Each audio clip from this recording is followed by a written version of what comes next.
This is Eye on Paulsboro Special Update, Edition 3 of the train wreck, what's called the East Jefferson Street train derailment, train wreck that occurred. Thank you to Fred Booker for coming out this morning. It's Monday, December 10th. Captain Moore is making herself available for another update. I thought her last visit was very helpful for those who got to see it.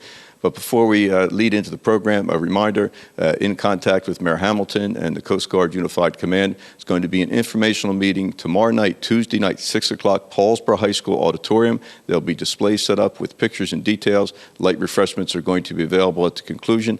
We expect this meeting will be a little more successful than the last one, only because we are assured that the PA system is going to work well. And there's good information to be had. And if you are affected by this, I suggest you come out, be prepared to listen. If you have questions, make your questions thoughtful, get good answers, because it'll be time well spent. The more information out, the better. Now, that being said, Captain Moore is going to join us for an update.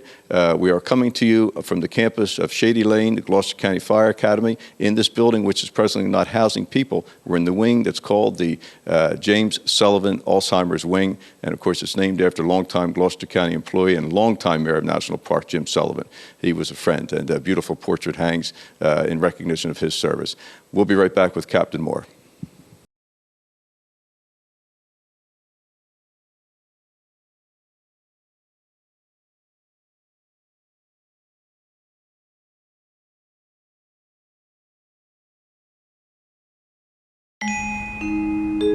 Multi-policy discount, paperless discount, paid in full discount, homeowners discount, safe driver discount, chipmunk family reunion, someone stole the nuts, squirrel jail, justice. Countless discounts. Now that's progressive. Call or click today. Thinking about a new appliance or an LCD TV? Don't think twice, think Weiss. Weiss True Value has a full line of LCD TVs plus a great variety of appliances. And of course, hardware items like TrueTest paints, Master Mechanic tools, electrical supplies, key duplicating, and Rug Doctor rentals. And for repairs on screens and windows, look no further. Weiss True Value, from making keys to selling appliances and LCD TVs. Don't think twice, think Weiss. 39 West Broad Street, Paulsboro. Welcome back. We continue with the updates related to the cleanup of the derailment of the Conrail train in Paulsboro. I'm very pleased again to have with us Captain Moore, who has been hands-on running the Unified Command and has had the responsibility, as mentioned in previous programs, to first make us safe, and now as heading into the final phase to get these cars picked up and out. Captain was kind enough to have us in. It's Monday morning. It is December, what day is it? December 10th. December 10th, day 11 of the response. That December 10th, day 11 of the response. So first of all, Captain, thank you for making time in your day again. The last visit you had with us, people found very informative. It was very clear. So today you bring us another update. I do. And we have some more visual aids to tell the story. We are nearly complete phase 2 of our site preparation operations. So if you recall, site preparation had to do with after we had dealt with the breached tank car, we are trying to get everything in position to be able to lift tank cars. That's phase 3.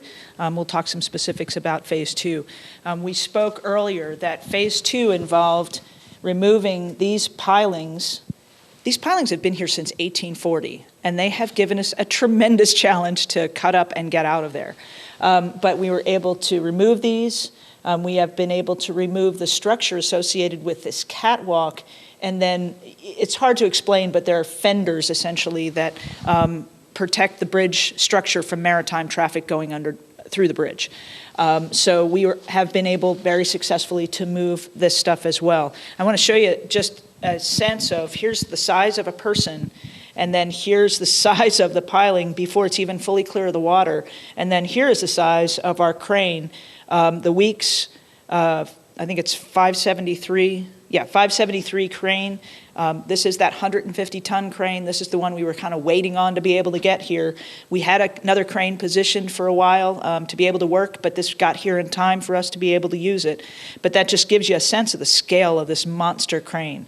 As we move forward, so all of that has been completely removed, and now the crane, back over here, the crane's been able to move from back here up closer to the wreck site itself, and the crane is now in position for our first lift.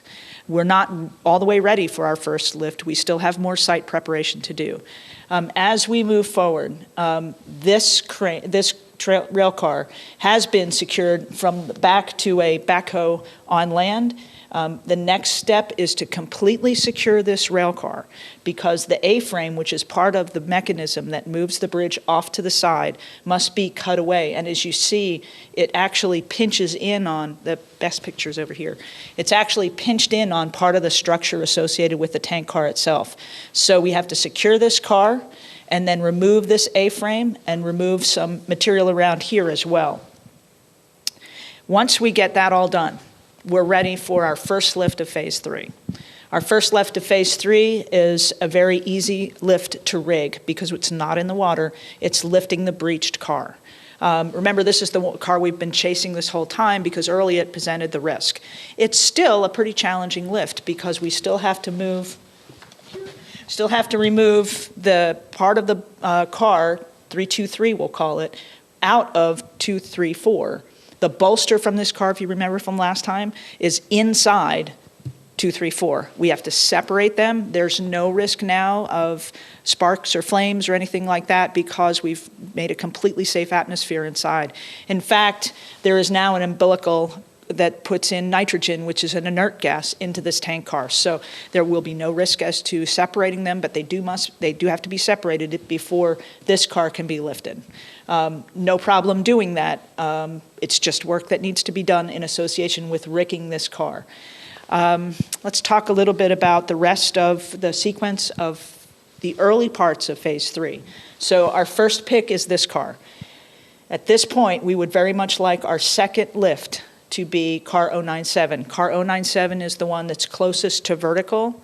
It is going to be a very difficult lift to rig because while this end of the car where we're going to be putting a sling is above the water, the other end is not. And the ideal thing to do is you want to always lift both sides at the same time. So we have to lift up and then begin to reposition this one so it's level. And we also have to arrange for a very secure place on the deck barges that these are going to be landed to once they're removed from away from the bridge. We have a place where they can be secured on the deck barge. They're rigging those deck barges, agreeing on that secure plan today. So once we get ready for our first lift, there'll be no question about how these cars are secured on the deck barges. After that, this car is currently pushing, if you will, on car 041. Car 041, once 097 is removed, car 041 will actually be able to be re-railed. And that will be sit back on its wheels on the rail and can kind of be moved a little bit out of the way from future lifts. That's, again, we're moving towards an increasingly safe position in everything we do. So that's where we are in terms of our initial phase of Phase 3, initial steps of Phase 3. Each one of these lifts is going to be a day to do the lift, and to rig this car is going to be another day. I don't anticipate us being able to go faster than that. So one day, possibly 2 days, and another day.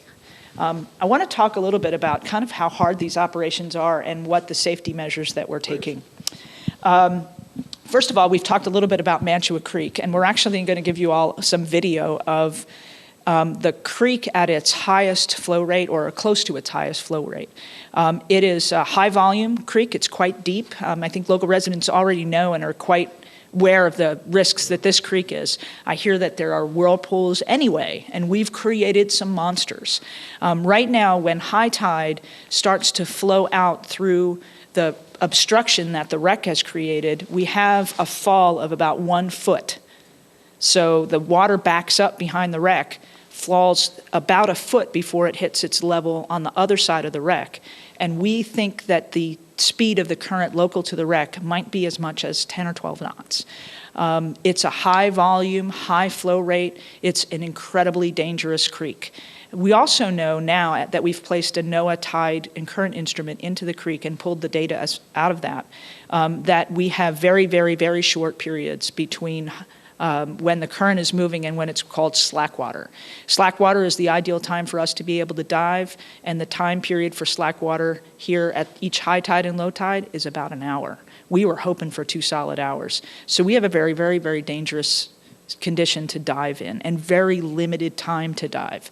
So we're working through all the safety constraints associated with that, but all of our diving is going to be that hard hat kind of diving, and umbilical communications and surface air supplied. There's the dive boat, the dive tender, all of the safety associated with that dive, and then we have a downriver backup dive boat safety team. If you're on a vessel doing dive ops, water sampling, or anything else associated with this response, you have to have a life preserver, a life jacket. In addition, everybody anywhere near the work site also has to have one of these air respirators. Anybody touching anything with chemicals needs nitrile gloves. Anybody doing burning or welding or torch cutting or any of the work associated with removing these needs heavy-duty gloves, the appropriate goggles and face protection. Everybody has to have a hard hat. It's cold, so everybody has to have enough warm clothes on there to be able to work for a 12-hour shift. And anybody close to the burning and welding and cutting also has to have a fire retardant suit on. And then we have to know where everybody is, day or night, so we have reflective vests for everybody. So there's a lot of clothing, there's a lot of safety procedures. Each stage of the operation, whether it's diving, welding, cutting, anything that we're doing out there, rigging, under the water or above the water, has its own dedicated safety plan. We also have a consistent communications plan so that every responder in the incident knows, oh, we have a reading we're concerned about, we need to don our respirators. We have another reading we're concerned about, we have to don our respirators and evacuate. So all of that signaling through the whole place is all set. So it's complicated, but if I can answer any questions. Well, first of all, let me say these updates people are finding very helpful. And as the captain mentioned, the new incident website is www.paulsbororesponse.com. If you don't have the internet, you likely know someone who does. It's extremely informative, very, very helpful. The details you're hearing today are being conveyed there as other real-time issues are as well. Captain's discussing how complicated this is. For those of us that live around here, we know how dangerous that creek is. So how unfortunate over the years people have lost their lives trying to think it's okay for recreational swimming. Captain, also, there's no vision there, is there? I mean, that water is dark. The water is dark, but the divers, the professional divers and riggers associated with this, we would love to have still clean water, but that's not always the case. They can do this, but it is complicated, yes. So based on how you're feeling today, the lift process is going to extend into this week, but is very prescribed in how you're approaching it. That's correct. Very good. Captain Moore, with an update, this Isle Paulsboro staff, made of one person, Fred Booker, has worked overtime to try and bring good communication so the captain can come right into your living room and give you this information. Again, the website, www.paulsbororesponse.com. There is great satisfaction that so many people have returned into their homes, being treated well. We're going to come right back with an additional update after this word.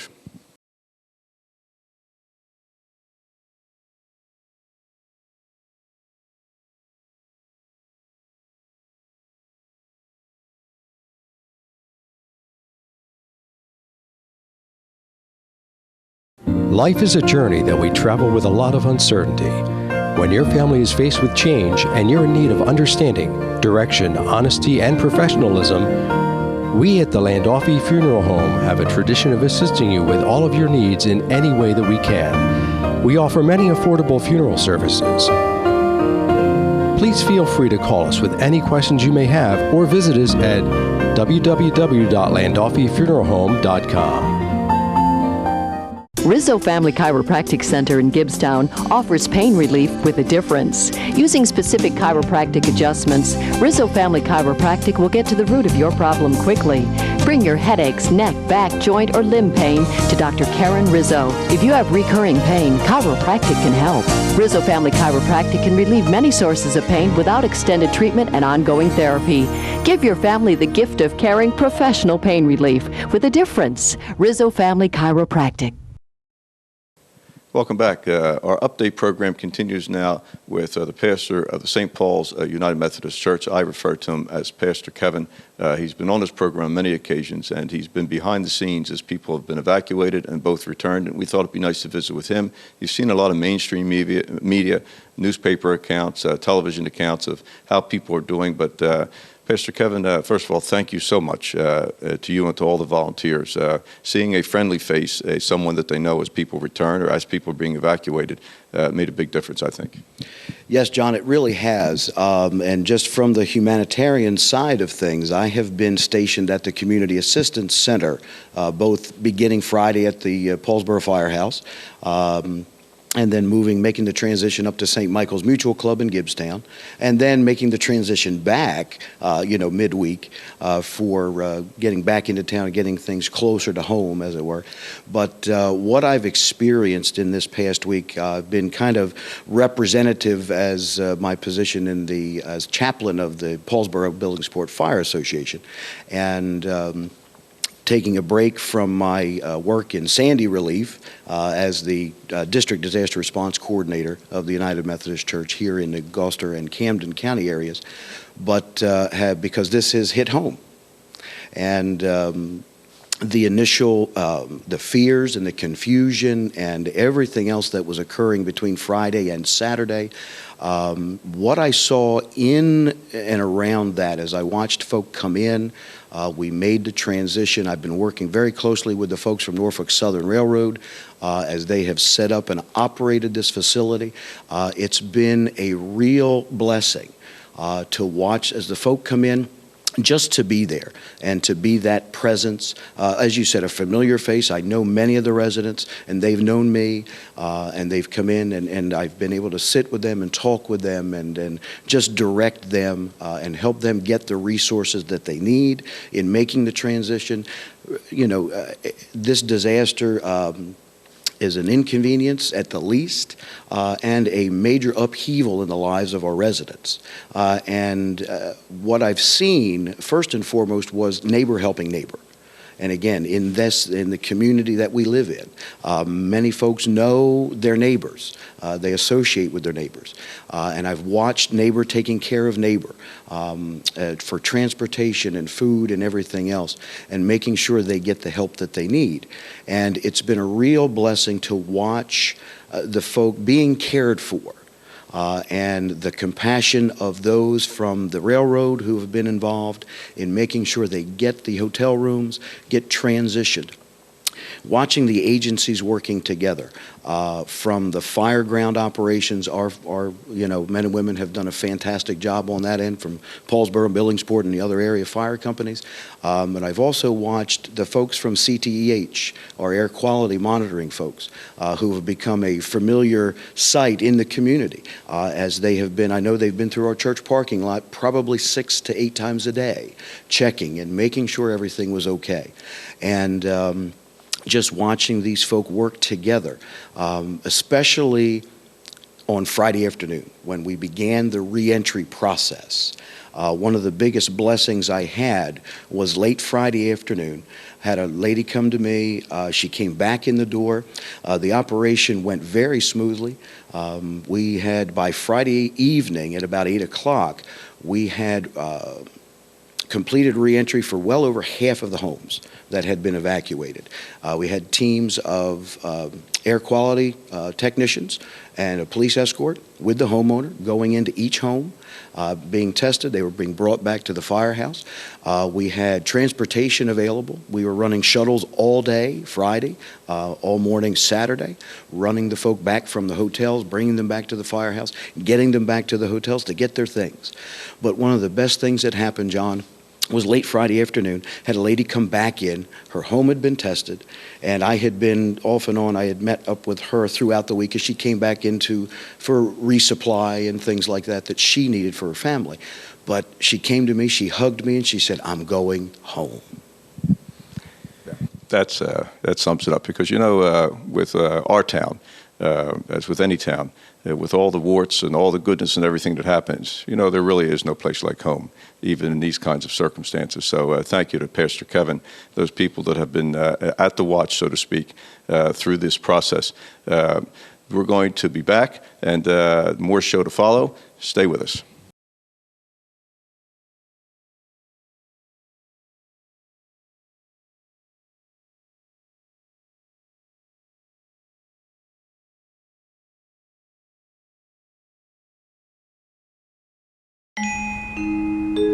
Multi-policy discount.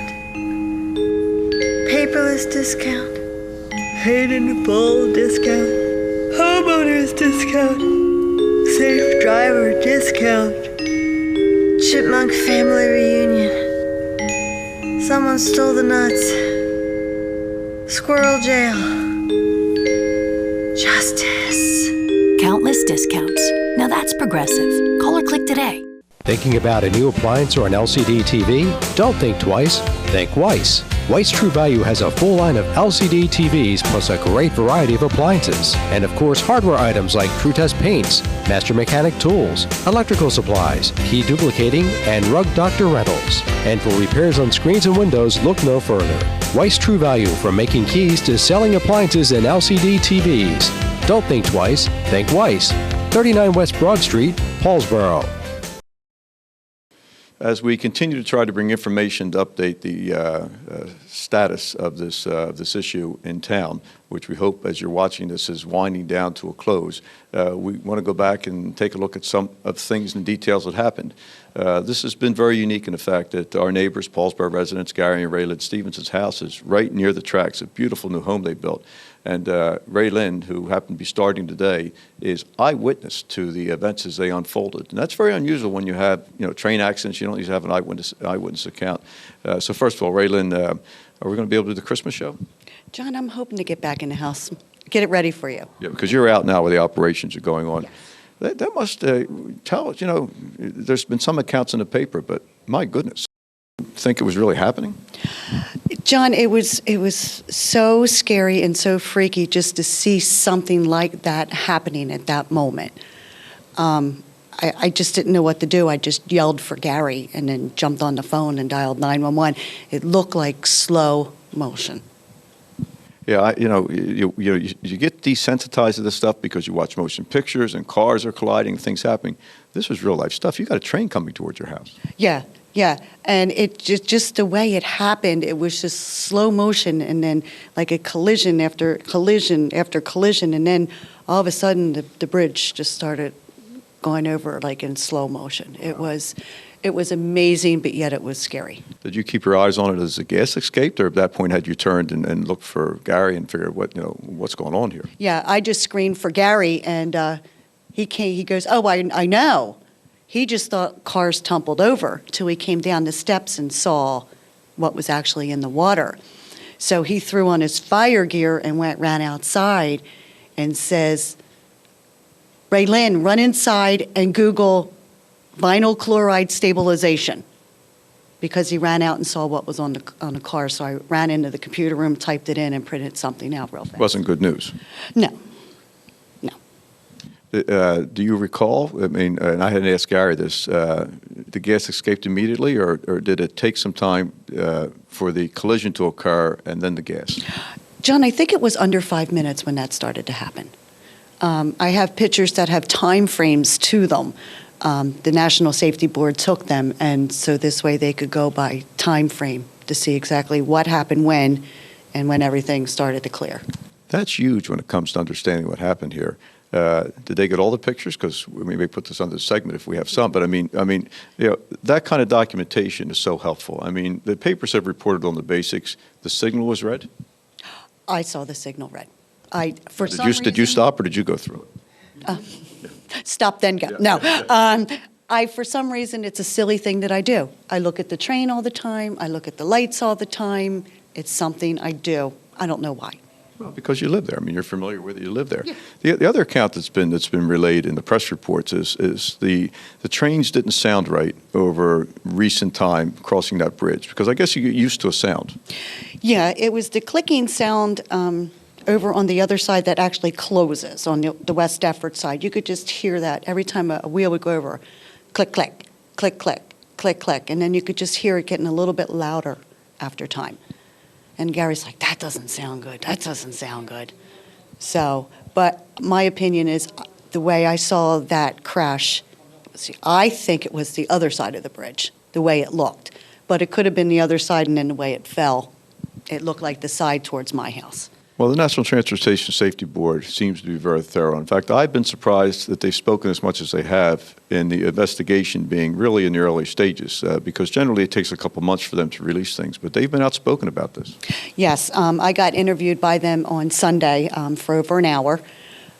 He told me that I was the first eyewitness he's ever interviewed for a train, and he did copy all of my pictures and take them for their report. Very good. Now, you don't know when you're back in the house. This stuff can get flushed out by simply airing the house out. We need a new bridge, don't we? Yes. Yeah. That thing, I think, has just had its day. To say the least. And I'm so glad that you're safe. And that Gary is safe, and Irma and Walter are safe, and the balance of the neighborhood is safe. Because as difficult as this has been, as much an inconvenience that has been created by this, so far so good that everyone's in one piece. You can always put people back in their homes. You can always place that stuff together. So there's a lot to be thankful for. And also, for all of us that live here, I mean, we got spared on the hurricane. We haven't had the tornadoes. Been very fortunate. So you know what? We got one. Let's just hope we come out of this in one piece, and we seem on pace to do that. Stay with us. We're coming right back.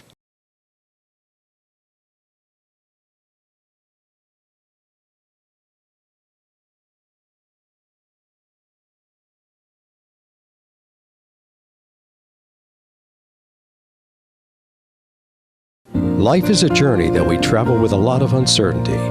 When your family is faced with change and you're in need of understanding, direction, honesty, and professionalism, we at the Landolfi Funeral Home have a tradition of assisting you with all of your needs in any way that we can. We offer many affordable funeral services.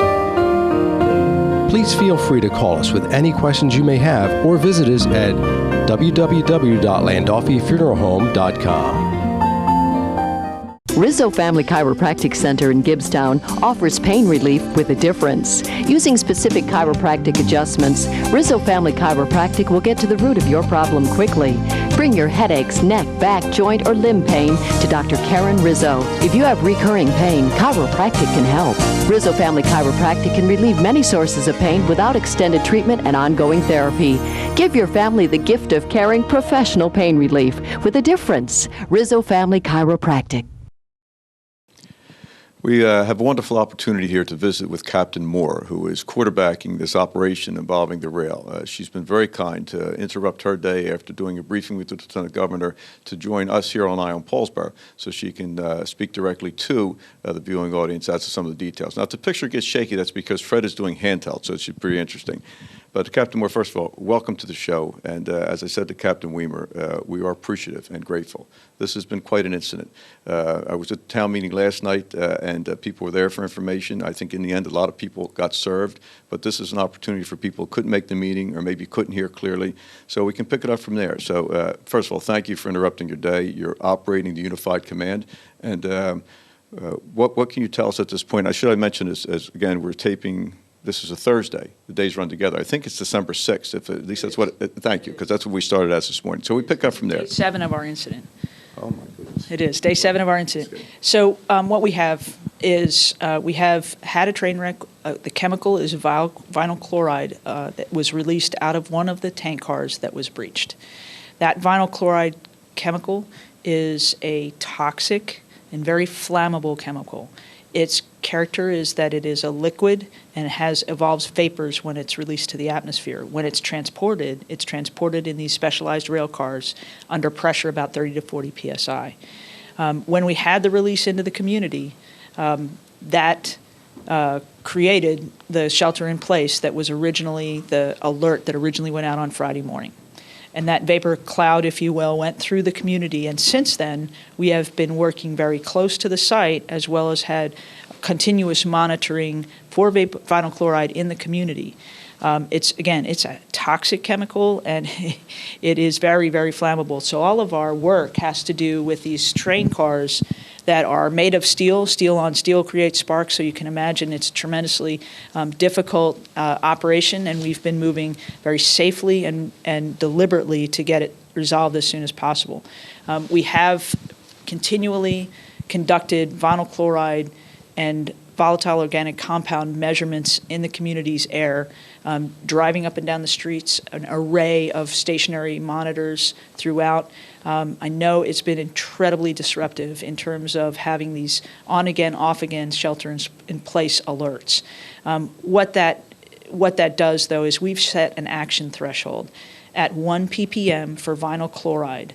The action threshold is set at a level where there are worker occupational standards, and basically what it assumes is for somebody who works in that industry and may work with that chemical on a daily basis, 1 ppm is they can work with this chemical at or below 1 ppm and not have to put on any respiratory equipment because it doesn't present to them a health risk. And ppm is parts per million. Parts per million, that's correct. And we have instrumentation that's able to measure that. And so what we have set for the threshold, both for the workers at the site who are working the derailment site and correcting all of these problems, as well as for the community, is to say our action level, in other words, we're going to either set an alert or we're going to, at the site, don respirators, is 1 ppm. Okay, that's the lowest, if you will, that's most sensitive standard that we could have possibly set. You could sit in, if there was an incident where you were exposed to this material, the industry standard for 1 hour's exposure is 250 times that. So we're talking a very sensitive standard. It creates disruption for the community because we alert for that 1 ppm measurement often. We ended up having that problem with the marine layer Friday night, Saturday morning, Saturday night, Sunday morning. We kept turning this shelter in place on and off. I know it's disruptive for the community. We had an evacuation zone that we actually set up on Friday afternoon. We got a lot of the people out of the community, up to 48 homes. And then by Monday, on Monday night, we had a shelter in place that lasted Monday night all the way through Tuesday morning and into Tuesday afternoon. We got to that place and we realized that the shelter in place is tremendously disruptive for the entire borough of Paulsboro, where it's really the area of concern is limited to very local to the wreck site. So at that time, the Unified Command, through a series of debates and discussions considering all of the factors, weather, measurements, where people live, where would they go, all of those concerns, we scribed an expanded evacuation zone so we wouldn't have to basically take all of 6,200 residents of Paulsboro and keep giving them shelter-in-place commands when the measurements we have are limited to an area very much adjacent to the wreck. And in the direction where we can pretty much assure that the weather that we see, both in the days that we made that decision and out from that, would not present a risk into the community. We were able to do that, and since then we have not had to use that shelter-in-place tool because we have had no detections of 1 ppm or above of vinyl chloride in the community. So as disruptive as it was, the expanded evacuation zone has been, I think, the right tool because it's really put people out of the zone of concern, and the rest of the community has remained safe without the shelter in place. That explanation is very helpful because the questions we're getting is why this area, not that area. And some of these things are changing and have changed as the incident unfolded. Now, as we tape this program on Thursday for you to see, the captain has given briefings today, and you've had great progress on the residual product that was in the car that was damaged. That's correct. I'd like to actually describe kind of how hard this is, though. One of the things we have is if this is our site. This is our gray vinyl chloride car, part of whose structure is actually inside our breached car. And this is a close-up of that breach. This is the vinyl chloride car that's breached. This is part of the structure associated with how the car is cradled so it can sit on rail wheels, the truck and wheels associated with being on the railroad, that's attached to the tank itself, this other vinyl chloride car. Part of this structure is feet into this other tank. And so we've had to access this tank in order to draw product off with this structure still in place, not able to move it because of the flammability issues. But we've worked around, inside and around, that's about 3 feet by 1 feet of an access hole. But as you can see, it's tremendously jagged, it's tremendously difficult, and we've worked around to remove the product. Beginning yesterday, we pumped in acetone, which is a liquid that dissolves vinyl chloride.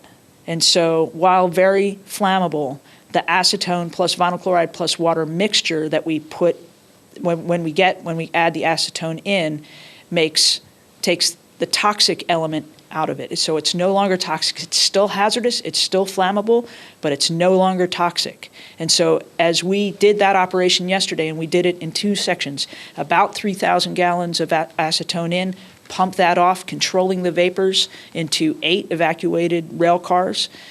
Then we did it again, so we have dilution plus mixing. And so we pumped more fresh acetone in, allowed that to mix with that vinyl chloride plus water plus acetone mixture, and then pull all of that out. And so we completed that action last night. We also then have gone in after that and steamed the inside of this rail car. What does steaming do? Okay, remember I described the cargo is as a liquid that volatilizes to a vapor. That volatilizing action happens faster and more completely at elevated temperatures. So it's like creating steam. If you boil water, just before you boil it, you see a lot of steam come off. That happens when you add steam to this particular chemical, and we were able to get the cargo, the remaining cargo out essentially that liquid, that acetone plus vinyl chloride plus water mixture out by adding the steam and steaming, essentially steam cleaning that car. Then you let that car cool and get back to its normal temperature. And then we've been reading and taking readings of that car, and we have no explosive atmosphere left, and that's a tremendous concern. So we've now removed both the toxic risk associated with the breached tank car and the flammable hazard associated with the breached tank car. Okay, then what do? Then we backfill into this tank car nitrogen so that we purge it, so that it is essentially a lot safer to start to make operations in terms of moving steel on steel and getting one car out of the other car so they can be safely removed.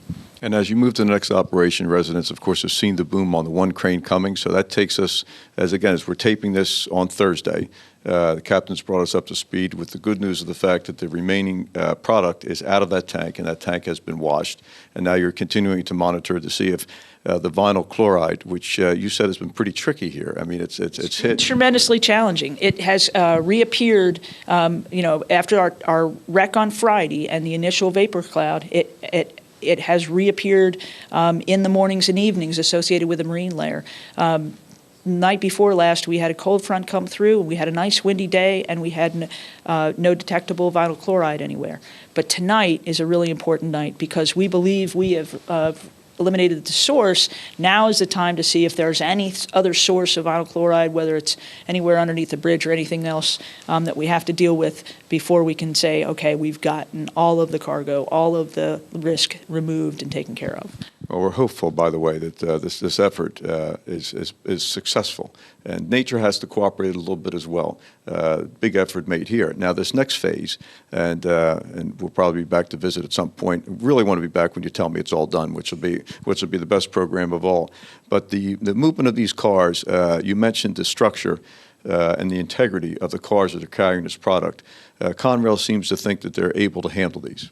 Absolutely. Let's talk a little bit about these cars. These cars are specially designed to carry hazardous materials.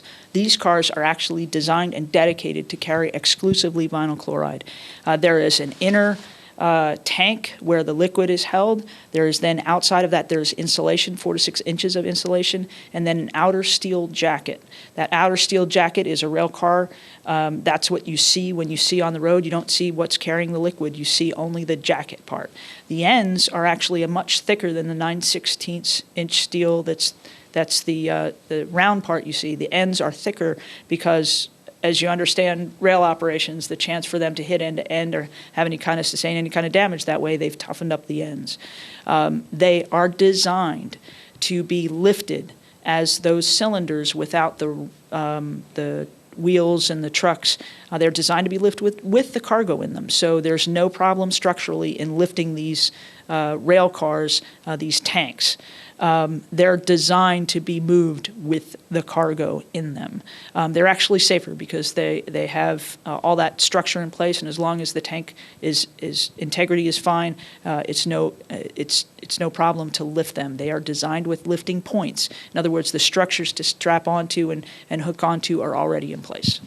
And the reason that description, I think, is very important to people. First of all, after this incident is finished and the bridge is repaired and in the end replaced, because believe me, we're going to figure a way to get a new bridge here, these cars are going to continue to move. And these kind of cars move across America all the time. This is not unique to Paulsboro. This is a common product used in industry with many applications. So when you see these cars go down the road, as the captains described them, they're designed for this, and that's coming into play at this point. And so it's likely then, if you're successful, if the operation, as you described, you cleaned the tank, is successful and the readings continue to be 0 or thereabouts, that people may return to their homes, but some of the operations could be ongoing while they're in their homes. Absolutely. Let's take a quick look over at this picture right now. In order to be able to get the crane in place to be able to move the remaining of the rail cars, we have a crane barge that's on station right now. We have to remove these structures. These are dolphins associated with a protective, essentially a bumper, so that marine traffic doesn't damage the bridge. It hits the bumpers, so they're dolphins, and then we have a fender. Well, let me understand it. So we have protection so marine can't hit the bridge, but the Conrails figured a way to hit the bridge. I'm not going to touch that one. So this is the structure of the bridge that swings. It swings into this area as it rests. That is part of the fendering that needs to be removed in order for us to bring the crane close enough to start reaching across the bridge into our wreck site to be able to remove the wreckage. We have evaluated this area on the Delaware River side of the bridge. In Mantua Creek with sonar technology to assure that there are no obstructions related to that area, so we can put the barge in here, the crane barge in here with absolutely no problem at all. We've also done dive operations on this side. We have assessed dive operations, the ethanol car. We have assessed the pressure with this car, all of which contain vinyl chloride. And these cars are not breached. This ethanol car is not breached. So we feel very confident. And we have actually, we feel very confident that the only breached car is this car right here. And it's making this one safe, gives us a site that we can start to do some very, very challenging removal operations. You also mentioned, which I think the viewers will be interested to hear, that when the event occurred on Friday at 7 o'clock in the morning, there were no provisions in place to deal with any kind of release of vinyl chloride or anything for that matter. This area is now surrounded by pumps of over 6,000 gallons per minute in the one pumping system without having to have manned personnel there. So you're in a position, should something happen during the lift, to react. Yes, we have we have a series of lifting operations that are going to take place days worth. And we have provisions on site to control vapors should anything unforeseen happen. We really believe that we have gone through all of the foreseeable, addressed all the foreseeable issues, but understanding that, understanding there might be some compromise someplace, we have many provisions in place to protect the community. We also have active throughout the community stationary and moving air monitoring. So again, that threshold of 1 ppm, we detect it anywhere, we go back to a shelter in place. So we're all safe. A point on the air standard, too. As people are allowed to return to their homes, you pointed out a process that's going to take a great deal of resource. You will enter these homes with the individuals and check the air. That's correct. What we're going to be doing is when we get to the place where we can let people back in their homes, if they've been evacuated out of their homes, we're going to be able to go in and monitor, evaluate the air in their homes. The first thing we're going to be measuring for is volatile organic compounds. That is a general measurement. It is sensitive, but it doesn't tell us specific for vinyl chloride. If we get a volatile organic compound detection, then we will measure specific to vinyl chloride. The reason why we don't start out measuring specifically for vinyl chloride is the instrumentation associated with measuring for that, were it to get to a high value, would destroy the instrumentation. And so in order to protect the instrumentation, we do volatile organic compound first, and then we follow on with the vinyl chloride specific detection. And we have set the standard very low in the billions, in the billion part per billion level. As far as detection, we're using very sensitive detection instruments. So I think we have very high confidence that once we get to a home and we say that it's clear of vinyl chloride, it's clear of vinyl chloride. And should it not be, we were also told and understand that this is not a material that stays. So it's not as if the house can never be occupied again. Absolutely. It's just a question of ventilating the house until it is clear. Now, if we have a basement and it's hard to ventilate a basement, we may have to put a big fan down there or something to that effect. But basically ventilating home and running the HVAC system until that home is clear, and it's not a persistent, it doesn't stay on a surface, it's a vapor, and so we'll get it out. Very good. Captain Moore's visited with us, but before she leaves us, you've heard me say that there are people associated with this. I had asked her earlier, you're originally from the suburbs of Philadelphia. Yes, I am. I'm from Broomall, Pennsylvania. Great place, by the way. How many years of service in the Coast Guard? 22. It's almost a career, by the way. I'm shooting for a career. And do you recall at the Coast Guard Academy the great detailed explanation on train cars? Actually, I didn't attend the Coast Guard Academy. Really? No, I'm a graduate of the University of Maryland in mechanical engineering. Very nice. Terrapins, going to be in the Big Ten soon, along with Rutgers State University. The people associated with this process are people like yourself, their neighbors, who have chosen careers in various areas. I know there's been a lot of frustration, but you can sense from the captain's detailed explanation here that the one constant has been the public safety. And at times where it appears to have gone slower than all of us would have liked, it has never been because someone didn't want to do something. It's because every step was taken at a half step if that was thought to be in the best interest to protect the public interest. We appreciate the captain with an update. We may have her back on again. We'll be right back.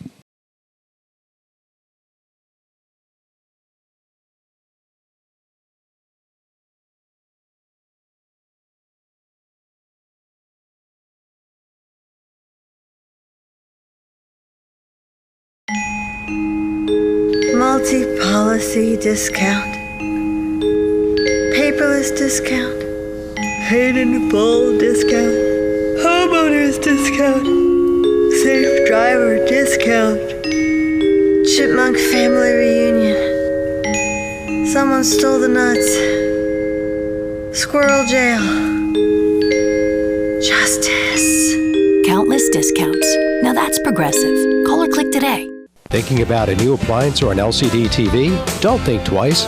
Think Weiss. Weiss True Value has a full line of LCD TVs plus a great variety of appliances. And of course, hardware items like TrueTest paints, Master Mechanic tools, electrical supplies, key duplicating, and Rug Doctor rentals. And for repairs on screens and windows, look no further.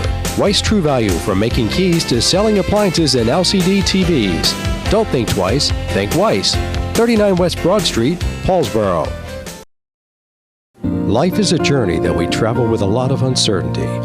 When your family is faced with change and you're in need of understanding, direction, honesty, and professionalism, we at the Landolfi Funeral Home have a tradition of assisting you with all of your needs in any way that we can. We offer many affordable funeral services. Please feel free to call us with any questions you may have or visit us at www.landolfifuneralhome.com.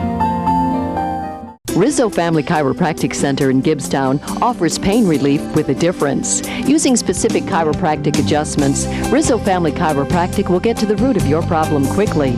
Bring your headaches, neck, back, joint, or limb pain to Dr. Karen Rizzo. If you have recurring pain, chiropractic can help.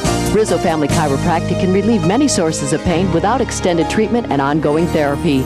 Give your family the gift of caring professional pain relief with a difference. Rizzo Family Chiropractic.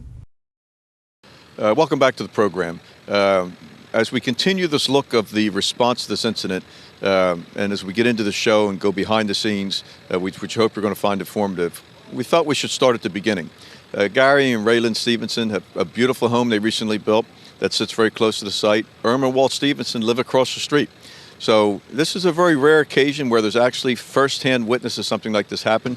And although the media has reported widely, this is a neighbor who's directly affected. Now, Gary is dressed the way he's dressed because, first of all, he's a borough councilman, but he's also a longtime Paulsboro volunteer fireman. He has been municipal fire chief, and he has been in the front line of response in a place where his own home is affected. He is an employee of ExxonMobil, and they have given him time to continue to serve, as he's used up his off time for this. But Gary, first of all, and Irma as well, the fact that you're safe, Rae Lynn's safe, Irma and Walter are safe, I mean, that's the blessing of this.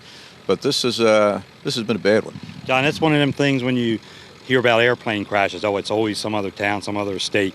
You don't expect it to happen here, especially you don't expect it to happen 50 feet from your own house. But it's been harrowing, but we were blessed, and that train could have blown up. I don't know how it didn't, but it didn't. So I'm here to talk to you. Well, first of all, we're glad to talk to you, and thank you for your service in this effort, because this is December 2nd as we tape this, and these shows we don't do, we're not doing this hourly. So hopefully everything's even better on December 3rd. But this is still very active. Oh, yeah, we got a big-time active scene here. I mean, it's always a next step, and safety is a key factor. Every morning we have this huge half-hour safety briefing. It's all basic stuff, so you don't forget. Wear your safety glasses, wear your safety shoes, the whole 9 yards. Safety is priority one on this job. I can assure the residents and all our workers, our firemen, we're safe. We're working safely. Yeah, I should have asked, and what was it like that morning? Hey, John, I just got home from work after working all night, and we just went to bed at 7 o'clock, and Rae Lynn was down getting ready for work, and I literally got shook out of my bed. My house rocked and swayed. I heard her scream, "Gary, get down here, a train's derailed." And God, get down here. So I came down, and I was expecting an engine turned over. I can't say on TV what I actually said, but I said, holy, I saw these trains, stuff spewing out over the creek. I mean, I immediately went into my fire chief mode, made the calls, got the placard number, what is it? And then, of course, I'm councilman, public safety director, and how's it affecting the town? You're wearing 5 different hats. You're worrying about your wife, your house. And so it was something that, and Rae Lynn saw it from the beginning. She was there drinking coffee. She saw it all began, and she said it was surreal, how like in slow motion, it just trains just on top of each other going in, and she just thought the world had ended. It's scary stuff when you stop to think about it. Thank goodness the train only traveling at 8 miles an hour. Now, Irma, you're just across the street. Yes, we are, John. I was still at work, and my husband got a call from Rae Lynn. He was getting up, coming into the kitchen, and she screamed, hollered the train, and Walt ran right out. And they were in the haze, and Gary, of course, was there, and all hell broke loose, John. We're very blessed. There's somebody up there that loves us. Hopefully they will keep everybody safe. But it's harrowing. Our houses are toxic. Well, Walter said I've been toxic for 56 years, so what's the difference? But anyway, I just bless the firemen, everyone, John. All our emergency workers. I was at the command center, our council people, everyone here. But thank you to the good Lord, and they're going to do what they can do for people of Paulsboro. And we're tough, John. We're resilient. We'll get through it. Normally it's Irma and I for Community Notes, which we always look forward to. This is a different kind of program, and we want it to be informative to you. So stay with us. We're going to come back, and we're going to go behind the scenes to the Unified Command to give you an idea of how this issue has been responded to by both the professionals and mainly your neighbors and volunteers. Stay with us. We're coming right back.